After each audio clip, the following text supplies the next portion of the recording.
1. It was the blackbirds that first told Ruth something was wrong. At exactly the stroke of noon, they landed in the cornfield and commenced eating her corn as if they'd been the ones to stand in 100-degree heat and chop the weeds out with a hoe. In 80 years, she'd put up with many injustices, but she'd be damned if she was going to stand in her kitchen mixing cornbread in a stone bowl while a bunch of black-feathered demons deprived her of a whole crop of corn. She jammed on her calico bonnet, then hoisted a soup pot and a clean wooden spoon and raced out her door, spry as any Ozark woman 20 years her junior, and she'd box your ears if you said different. Don't ever tell Ruth Gibson she's too old to live by herself. She aims to live to 100, all alone, thank you very much, and Lord help the man who tries to stop her.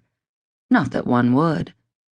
The only men she's ever allowed on her farm are her granddaddy, God rest his soul, and Ray Boy Turner, who has been taking care of her place for might nigh 50 years. If Ruth has any say in it, and she plans to have plenty, Ray Boy will be there another 50. The screen door popped shut behind her, sounding like somebody had shot off a double-barreled 12-gauge. But the crows paid the sound no more mind than they did the distant backfiring of Ruth's ancient Chevrolet as Ray Boy navigated down the winding road toward town. "Shoo!" she yelled at the crows. "Get out of my corn!" 100 pairs of beady eyes turned on her, giving her the all-overs. Still, she stalked down the middle of her corn patch, banging her wooden spoon against the pot as hard as she could. As the birds beat upward, the sound of wings caught Ruth high under the breastbone and wouldn't let go. Hundreds of blackbirds rose against a sun-bleached sky, pulling her out of her skin so she could look back and see nothing of herself except a pile of bones covered with her bonnet and her blue gingham dress.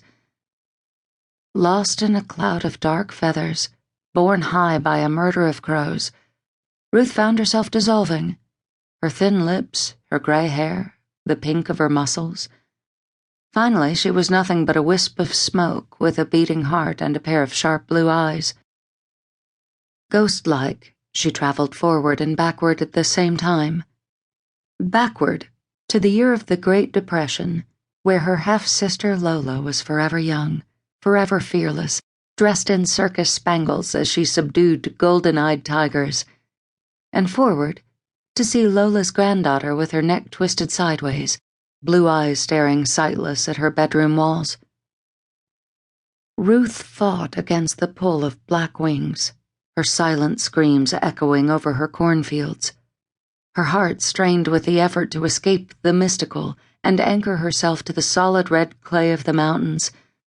But the gaping hole inside Ruth ripped wider as the loss of her sister was compounded by the possibility of losing a beloved great-niece who could have been Lola's double.